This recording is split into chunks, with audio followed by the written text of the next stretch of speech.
Hi viewers, welcome to Gunapati Kalyani's kitchen. నేనండి మీ కళ్యాణిని. నమస్తేనండి. ఈరోజు చూపించబోయే రెసిపీ తొలి ఏకాదశి స్పెషల్ అయిన పేలపిండి ముద్దలు. దీనికి కావాల్సిన ఇంగ్రీడియంట్స్ ఇప్పుడు చూద్దాము. ఈ విధంగా పేలాలు ఈ విధంగా వీడియోలో చూపించినట్లు ఉంటాయి. వీటి పిండి 3 కప్పులు, బెల్లం 1 కప్పు, కొబ్బరి యాలకుల పొడి 1/2 కప్పు, తర్వాత బెల్లం తురుము ఒక గిన్నెలో తీసుకుని 2.5 గ్లాసు వాటర్ పోసుకొని బాయిల్ చేసుకోవాలి. బెల్లం పూర్తిగా కరిగేంత వరకు ఉడకబెట్టేసి వడకట్టులో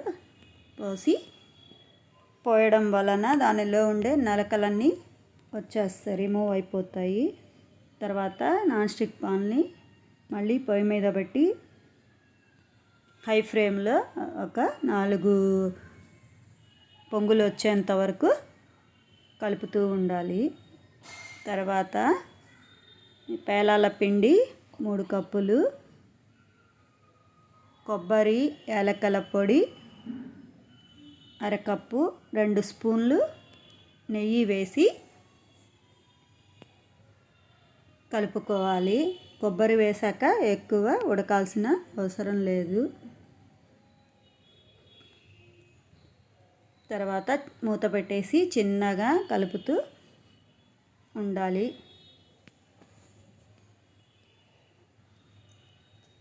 మనకి కొంచెం పిండి తగ్గింది అనిపిస్తే మళ్ళీ మిక్స్ చేసుకొని కలుపుకోవచ్చు.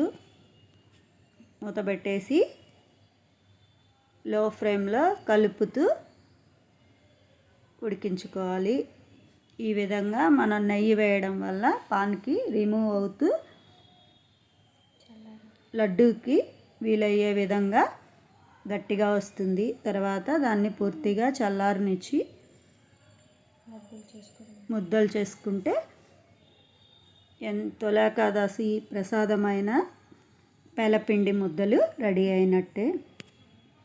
ఈ విధంగా పేలపిండి ఎంతో రుచిగా ఉంటుంది, హెల్త్కి మంచిది. ఈ వీడియో కానీ మీకు నచ్చినట్లయితే షేర్ చేయండి, లైక్ చేయండి, సబ్స్క్రైబ్ చేయండి. పక్కనే ఉన్న బెల్ ఐకాన్ క్లిక్ చేయండి. రేపు ప్రతి ఒక్కరూ ఈ రెసిపీ ట్రై చేసి చూడండి. మీ కామెంట్ను తెలియచేయండి. Thanks for watching.